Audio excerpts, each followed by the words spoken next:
Bonjour, je m'appelle Hawa Ban, je suis développeuse d'applications web mobile et je suis en même temps fondatrice de Ya des Solutions.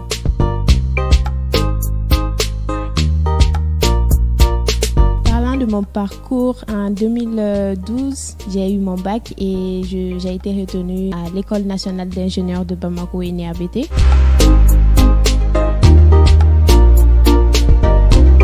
Alors, d'où me vient ma passion pour le code? D'abord, je viens d'une très grande famille. Dans tout mon parcours, je vais dire que je suis pratiquement la seule fille qui ait évolué parmi une vingtaine de frères et sœurs qui a évolué dans le monde de l'informatique. Et j'avoue que ça n'a pas du tout été très facile, mais au fur et à mesure que je continuais mon parcours depuis le lycée où je suivais des cours en sciences exactes, je me disais que je suis la seule fille qui ait pu arriver jusqu'à ce niveau. Je n'avais pas le droit de baisser les bras. Ensuite, je suis partie à l'ENI. Dieu merci, je suis quand même sortie première du concours.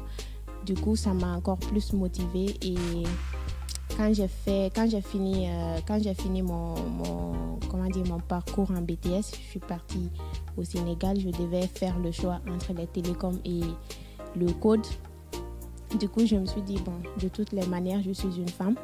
Si je vais faire télécom, je risque de ne pas pouvoir gérer le foyer et le boulot en même temps. Et en ce qui concerne le code, je me suis dit que je pouvais faire ça étant à la maison. Du coup, j'ai fermé les yeux et je suis partie faire ça.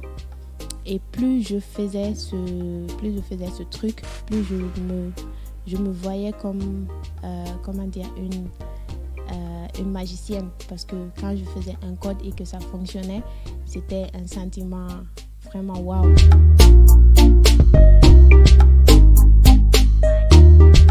En tant que femme et développeuse, je vais dire que j'ai eu pratiquement les mêmes obstacles que j'imagine que toutes les autres femmes ont dans leur famille respective.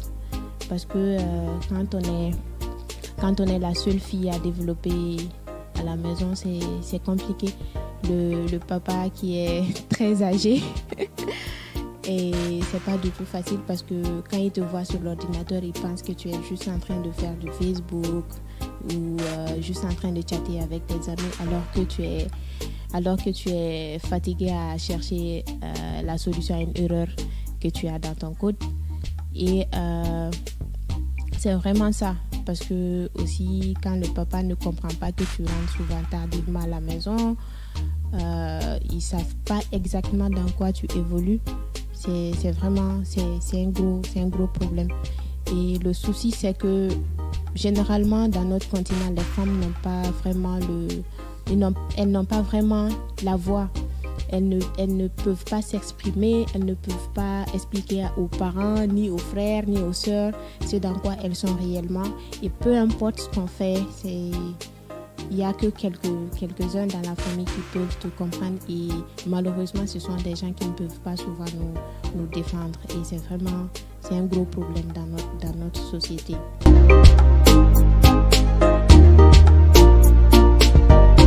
Comme conseil aux autres femmes, je leur dirais que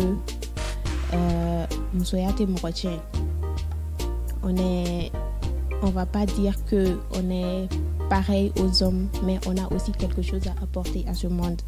Je sais que ça n'a pas été facile pour celles qui sont déjà dedans, et je sais que ce n'est pas facile pour celles qui veulent s'avancer, que ce soit dans le monde de l'informatique, que ce soit dans un autre monde.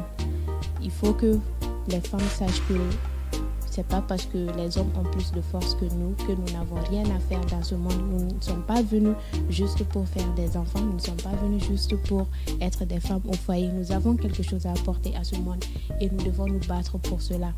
Et j'aimerais ajouter aussi que si vous-même vous ne le faites pas, personne ne viendra le faire à votre place.